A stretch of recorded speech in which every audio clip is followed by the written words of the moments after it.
Ani bonjour, and welcome to Anishinaabemowin Word Parts. Join myself, Rochelle, and Dené while we work on improving our understanding of an important aspect of Anishinaabemowin and discuss our experiences as Anishinaabemowin learners, users, and teachers. This is a learning journey, a starting place for further exploration. Do not mistake our enthusiasm for any kind of authority. We have learned from amazing speakers, but we make mistakes and misunderstand things. Always check in with speakers and learners in your area to find the words and word parts that work best for you. Nahau, bajtada. Bonjour Kinoya, miigwech bisandaye goe, Anishinaabemowin Word Parts, nin bindage gijugukwen dishnekanago, gegon endodem, Galkoteg Ishdayan Mego. Hi everyone, my name's Dené, and thanks for listening to Anishinaabemowin Word Parts. I'm from the Fish Clan and I live in Winnipeg. I'm here with my friend Rochelle, and welcome to episode 10, Rochelle. Woohoo! Woohoo! Away Happy Nangin. birthday! Happy birthday, Anishinaabemowin Word Parts.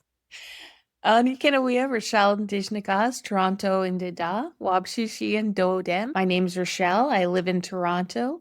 And yeah, Yeah, this is a huge milestone for us in our podcasting journey. I don't know how many episodes we thought we were going to do. I don't know. For some reason, I think 8 was in my head. I was like, we'll do 8 episodes and it'll be great. And we'll be done. Like, Word Parts will save the world and everything will be finished at that point. But I guess language saved. check mark. Turns out we haven't even started. We've only asked ourselves more questions at this point, but we continue Mhm. on our journey. Yeah, I was watching before we started a lot of these videos about how to make a podcast, and they're like, make a list of topics. And if you have, can come up with 12 easily, you'll be set. And I think that they said, like, take 5 minutes or something. And I have a list of 50 different word parts that I want to talk about. So we've just scratched the surface. Stick around. Um, but we're here on part 2 of our interview with Alan Corbiere, which is very exciting. Um, Alan O.G. Corbiere is from the Bené Dodem, and he is Anishinaabe from Chiging. He is a language learner and also an assistant professor in the history department at York University. And he has done so much work in language and in history and is really respected both in both domains. So we're really thankful to have him back again. Even though it's our 10th episode, we're still learning. So we did this interview, but had some technical difficulties. So for this interview, those of you watching on the video stream won't see video because we lost it. But I think the reflections that Alan brings are so important that we thought you would still want to hear it. And so we apologize to him and also to you for the sound quality and the missing video, but really appreciate what he had to share with us. So in this part, Alan continued on our discussion, and we talked to Alan really early on. They were really excited to talk with him and talk about word parts because he has openly discussed them on other podcasts and talked with people about how they've impacted his journey. So one of the interesting stories he tells in this section actually inspired an episode 7 on Ah Beak.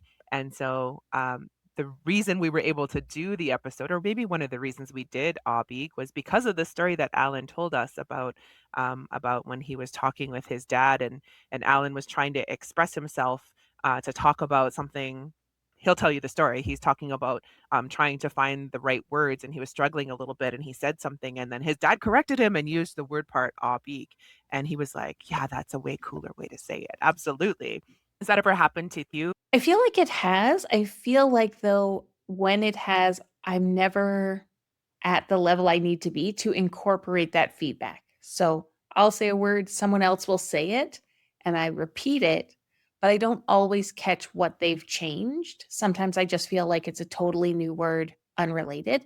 And so I think that's part of what inspired my desire to learn more about word parts so that I could get a bit more of a sense of what they were changing and how my word could be improved rather than just fully replacing the thing I said or thinking about it as wrong and this other one is right, but just thinking of it as, you know, levels of, you know, language use or proficiency. Yeah. Yeah, I really loved his story because Alan is someone, of course, we as learners look up to as highly proficient, and he's the first to say that he's not because he has others in his life where they those are the ones that are proficient to him.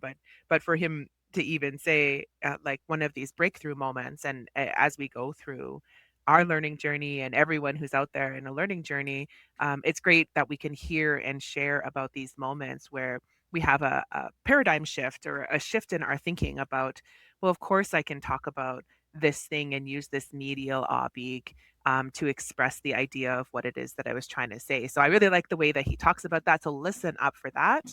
But then the other thing also that I really love that Alan brought up was when he was starting to learn about word parts that maybe it doesn't always go the way that we're hoping it to go. Yeah, I think with any tool that we're using in learning, it has strengths, but then it also has either challenges or just things we need to be aware of. And so it's always useful to hear from other learners to help guide us and maybe smooth our path a little bit, not always have to make the mistakes ourselves. Yeah, and I also appreciate the amount of resources that we have in this day and age in 2026 to be an Anishinaabemowin language learner, and the multitude of dictionaries that are out there and online resources and word lists and different things that fluent speakers have worked on that allow us today to dismantle and take apart the words and understand each of those pieces in such a complete way. So Alan talks a little bit about his learning journey and I think it was in the late 90s when he was starting to learn about this, and there was someone else that came forward with what maybe was not his same understanding of how to break apart a word and understand the word parts. And instead of doing um, phonology, right? So trying to assign meaning to specific sounds, and how that you know is disconnected from this idea of morphology, which is assigning meaning to word parts, so not just singular sounds in the Mhm. words. So, with that, we'll send you to part two of our interview with Alan Corbiere. I think I remember hearing you talking about, I don't remember the exact word, but someone had said to you, like, "Shoshgewebenishin," like they to slide something to them. And I tried that with my kids because I was like, this must be a word I don't know. If Alan doesn't know it, I don't know it.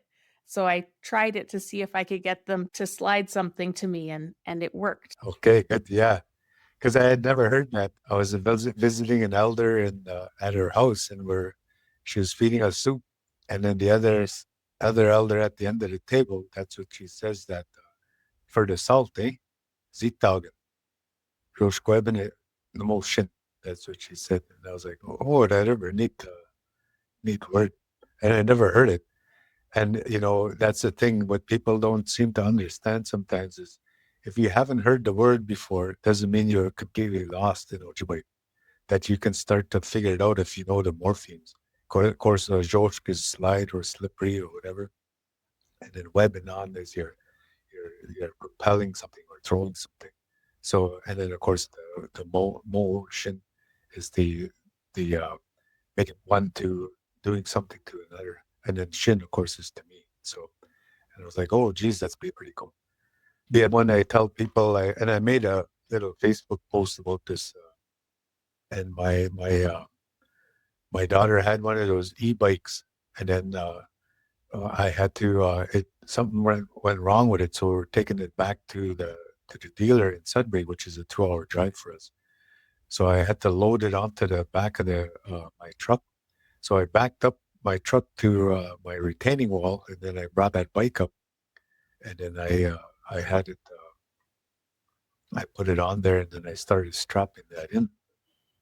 So then I came back and I did the same thing. I backed up, and then I was trying to unload the straps or undo the straps, and then my dad showed up, and then he just I didn't see him coming, eh? So he says, "Oh, I was just wondering what this Nashaba is doing." He says to me, eh? And so I'm trying to say to him in Ojibwe, oh, I'm having trouble undoing those bands, that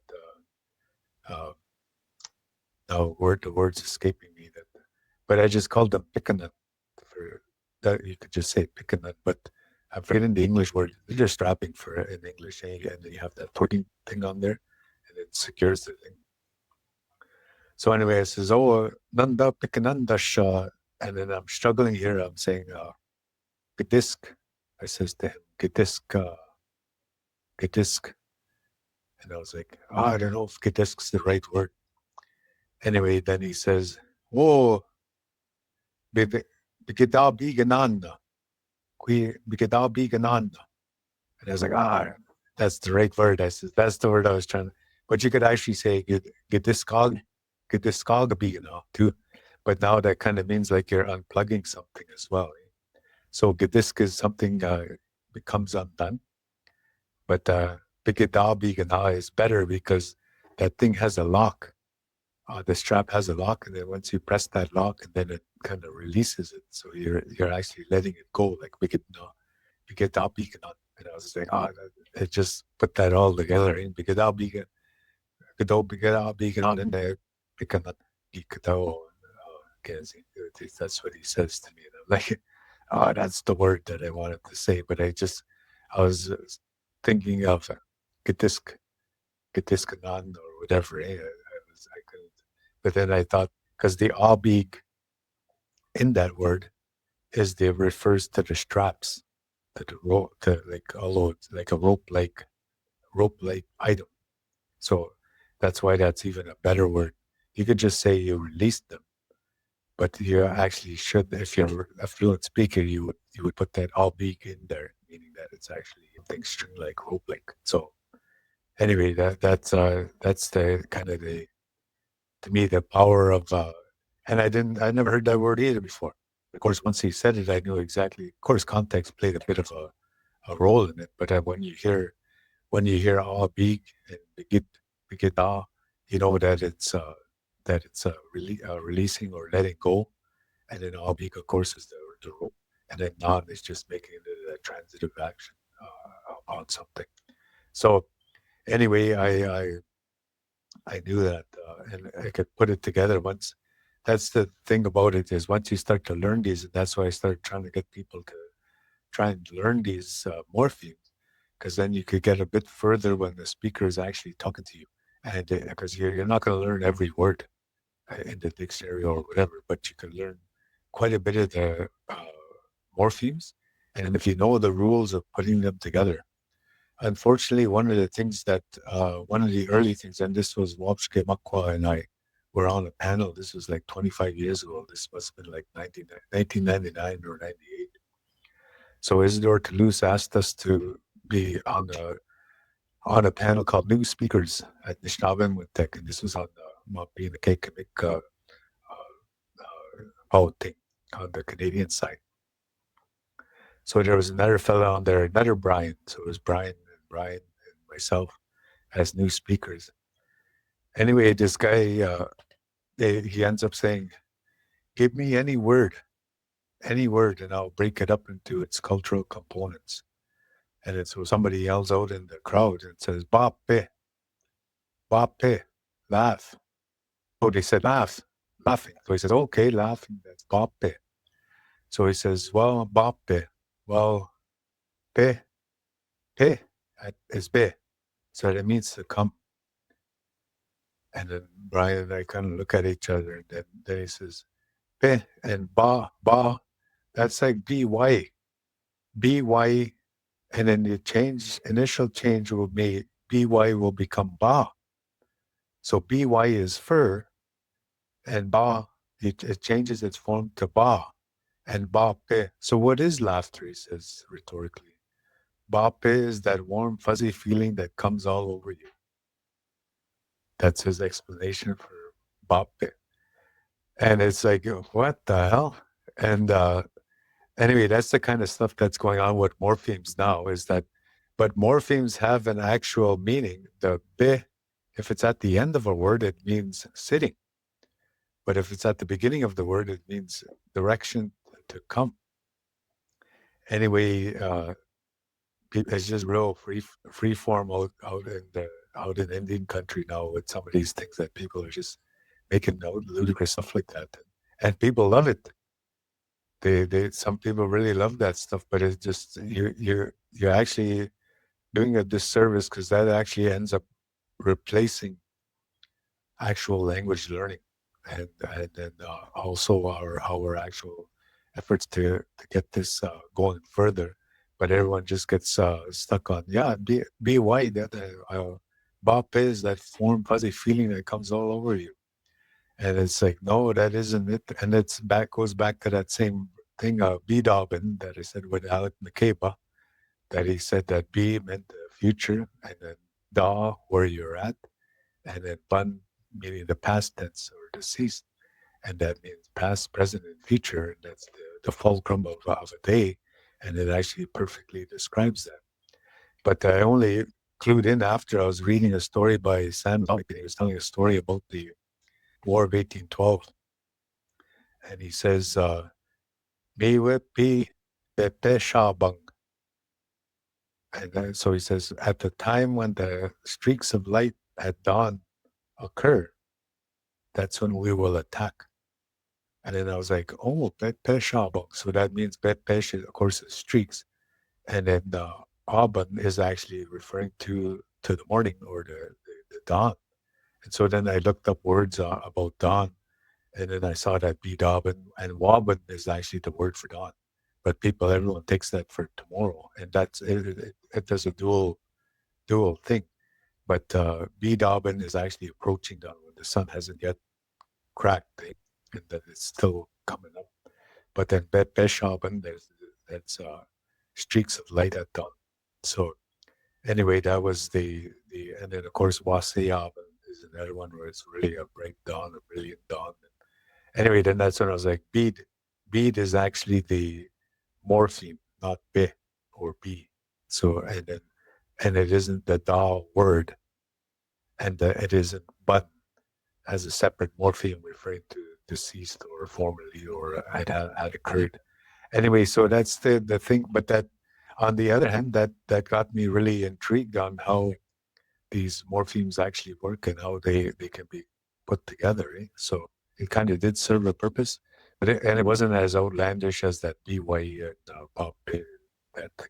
It's interesting because it's so prevalent now, people who haven't even been learning for very long, just any sort of piece they can grab onto will assign it meaning in a word. And I think it kind of loses sight of this system of, you know, things having meaning not just in the one word, but as a pattern. And we have all these related words and all these ways we can be descriptive. If you just really want a romantic way to talk about one thing, it's okay. But if you want to learn really how fluent people think, it's not going to get you very far.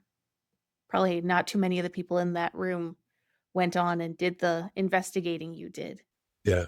One of the other things, sitting there with a guy when I worked at the Ojibwe Culture Foundation, and up here we have in the springtime we have smelts come.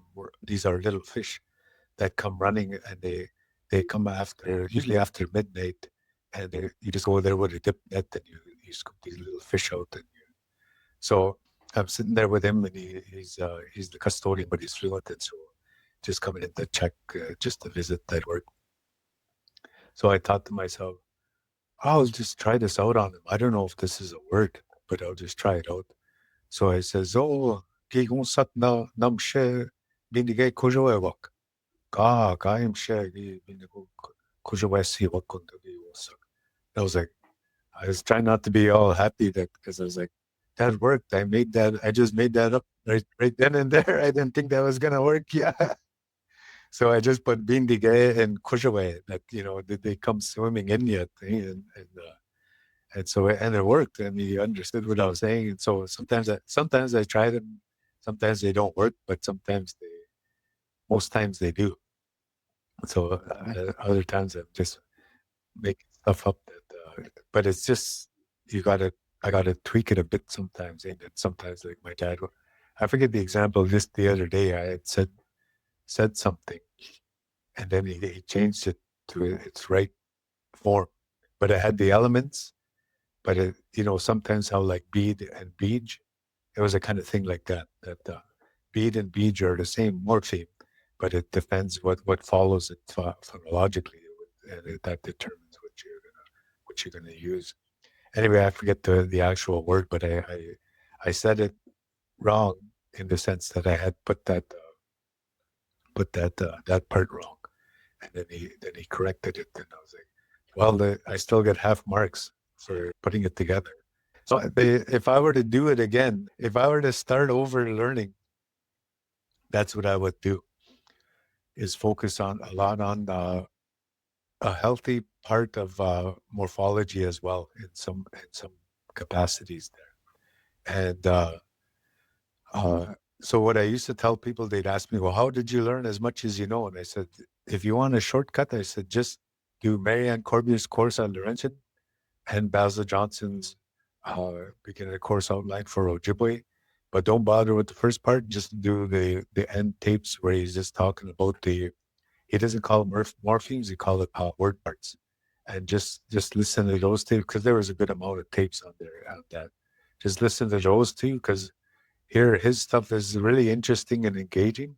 And sometimes he veers off into he likes his English thesaurus as well. I used to laugh because he would say oshke, oshke, new, fresh, modern, exciting. It's like, it doesn't mean exciting. Well, he just would add in all these things, to make the word even more whatever. Add in all, and he knew he was using a thesaurus to do the same. So I just get a kick out of some of that stuff that how he would translate some of these things. And I said, but Mary Ann's course is just real. Uh, it doesn't have all that flavorful insight, cultural insight. It's just really kind of grammatical and mechanical, and you need that. I needed that, and once actually, like I often tell people that I knew about 1,000 words, but it was by rote memorization. I didn't know how to put anything together. And then a friend told me, you should take Mary Ann's course. And at that time, I was like, I don't need to take the course. So I thought I'm above a beginner. So I just bought the intermediate manual. And then I was just like, oh, this is how it works. What the hell? How come nobody told me this? And I blew through that course in a month. I was so hungry for it. And then I would just keep practicing it. And then I went back and I bought the beginner. And I was like, okay, this makes a lot of sense. So everything fell in place there. But I was just learning, memorizing words and by rote memorization. And there were full words. But to actually get to constructing words is when you would need to depend on that morphology. So Yeah, and part of this podcast too, and why I think it works that for Rochelle, because I think we both separately but together had this moment in our learning journey where it's like someone explained even basic morphology to us, and it was just like just like you, Alan, like all these lights went off, and it was like, why didn't someone tell me this sooner? Like, why didn't, isn't there like a map somewhere? Like, why isn't this really talked about more? And so I'm interested because Rochelle and I also have really different just life situations that in the places that we're learning and the reasons we're learning and all of those things like everyone out there.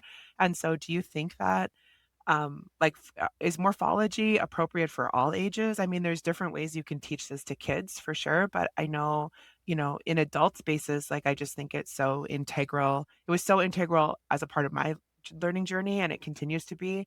So I really think it's important for adults, but I guess like I'm interested for Rochelle and other people on their journey. Like, do you think this is really an essential part of learning Anishinaabemowin in the way that we're doing it today, which is generally outside the home? yeah, I think it is. And one of the things, you've both heard this, and I imagine your listeners will have heard this, that speakers will always say our language is so descriptive. And then that's the thing, it's the morphology that makes it descriptive. But we don't teach it that way for whatever perplexing reason. We teach it just word for word. And if we were able to actually tap into that descriptiveness, I think that would then create a momentum and an interest for some people to then say, "Hey, I made this up," or I was able to say this or that, and get them really learning about the morphemes. Because the other thing is they have an internal order as well, as you know, but some people don't know the order, and uh, you gotta it does take some doing. Miigwech Ojig. That was really great. I loved hearing so much about what he had to share in this episode, specifically some of those personal stories that he shares about um, trying to use the language with his dad and really focusing on building that relationship in Anishinaabemowin. There's always such a really beautiful story, and as much as it's always, well, I said this and it was wrong, and then he helped me out and gave me this correct. Like that's a learner life. So I appreciate that so much. I have a million stories of being corrected, and eternally grateful to all the speakers in my life who do that.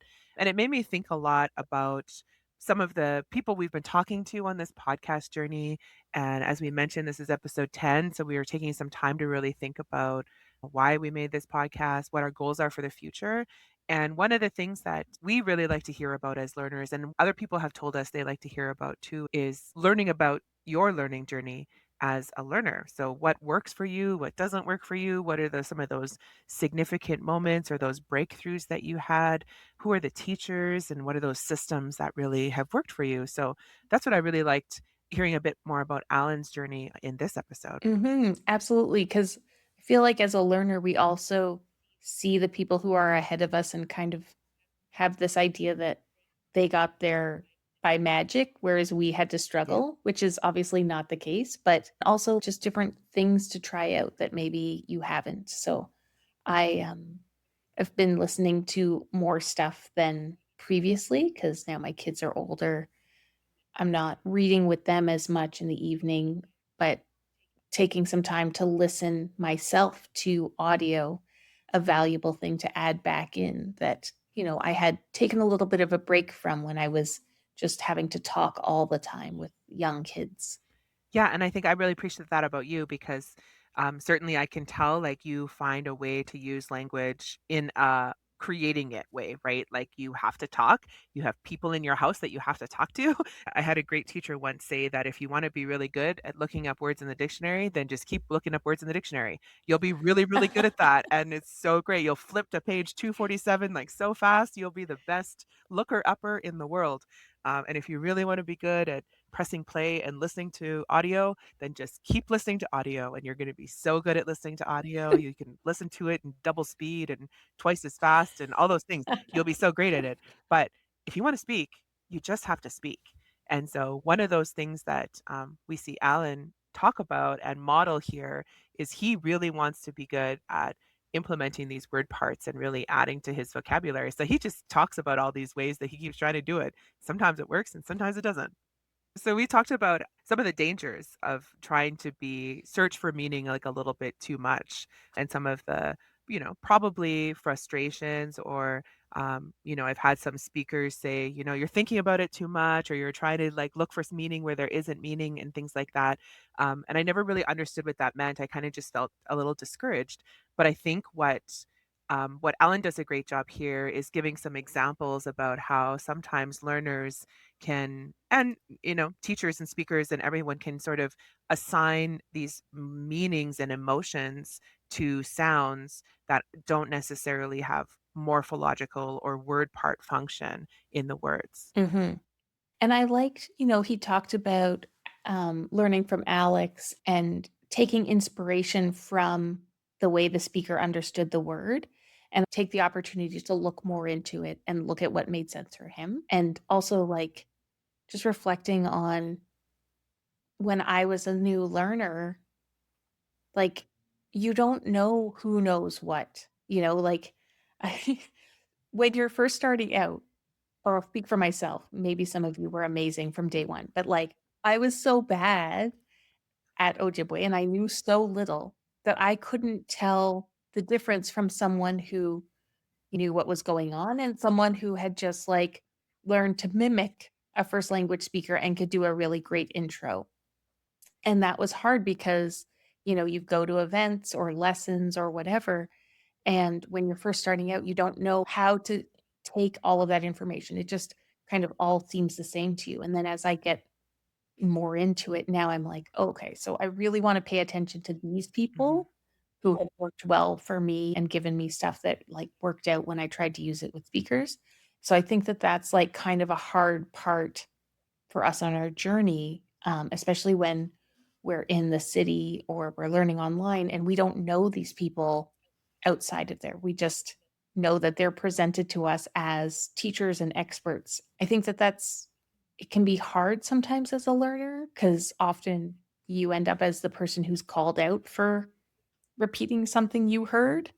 But it does happen to all of us, or at least happen to me. Yeah, yeah, I think it does happen to all of us for sure. Recognizing that also everyone and speakers especially have potentially personal meanings and connections, and hearing those personal meanings and connections to words can be great, but those aren't necessarily applicable to your own feelings and meanings to connection. And the example that Alan used when he was talking about the breakdown that that person was doing around Bape and laughing, and then we did a whole episode on Bape where we said, sometimes laughing isn't warm and fuzzy.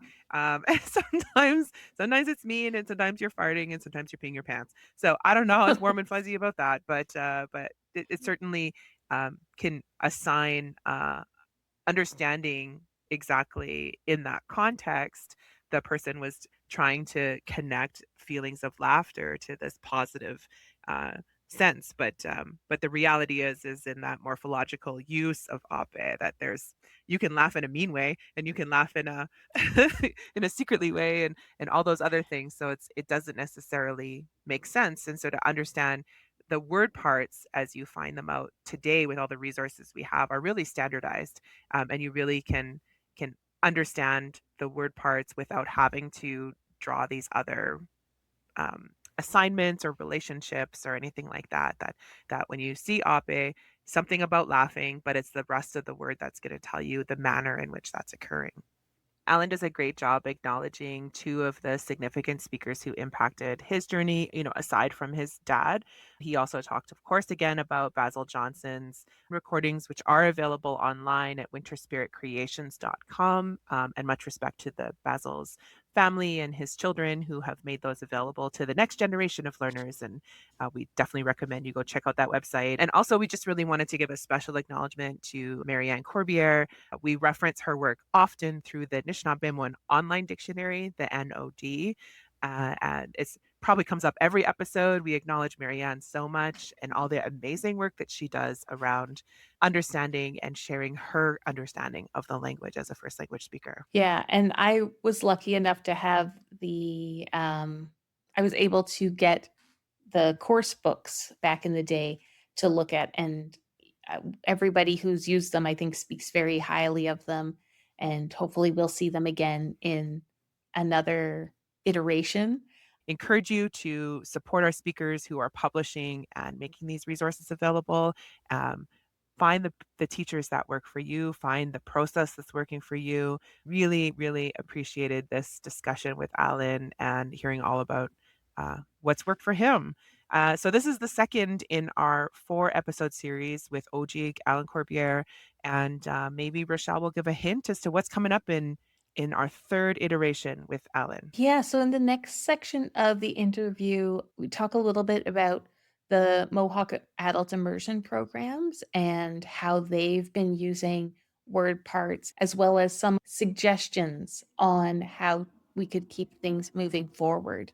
I'm kind of excited because in my day job, I actually work with a couple of people who have been really involved with these immersion programs and have been lucky enough to sit in meetings where, you know, a room full of 20, 30-year-olds are all speaking in the language and just sort of dreaming of the day where that's possible for us, where we're not just there to learn, but we're having a meeting and it's all in Ojibwe, and take some inspiration from the work that they've been doing in adult immersion. So that's what you have to look forward to in our next episode. And miigwech. Happy 10th episode. Happy 10th anniversary of Anishinaabemowin Word Parts. Miigwech bizendaye kikina. This has been Anishinaabemowin Word Parts, written and produced by Dené and Rochelle. A big miigwech to all the language teachers who have helped us along our learning journey.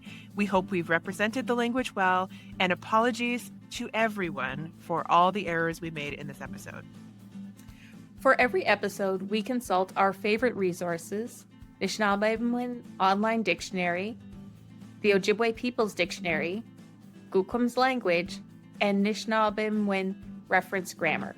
For more information about the podcast or resources used in this episode, check out our webpage and social media. Graphic design by Christy Belcourt. Artwork by Christy Belcourt and Norman Allen. Miigwech! Miigwech!